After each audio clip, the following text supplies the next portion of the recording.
Tampok sa ating balitang pambihira ang Disaster Cafe na matatagpuan sa Spain, kung saan mararanasan dito ang pagyanig na may lakas na magnitude 7.8.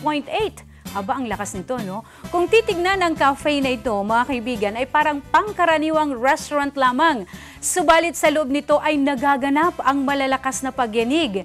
Bukod sa masasarap na mga pagkaing inihahain dito, napaka-popular ngayon ng restaurant dahil sa alien theme at disenyo nito na parang isang spaceship na kinawiwilihan ng mga bata. At para naman sa matatanda ay ang parang yungib na lugar na matatagpuan sa ilalim ng restaurant.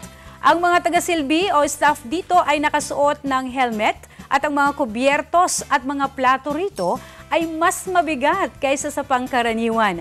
Habang kumakain sa restaurant na ito, kailangang lagi kayong nakahanda dahil kahit na anong oras ay magaganap ang malakas na pagyanig na magdudulot ng malakas na hiyawan at kaguluhan na parang totoong lindol o lumilindol.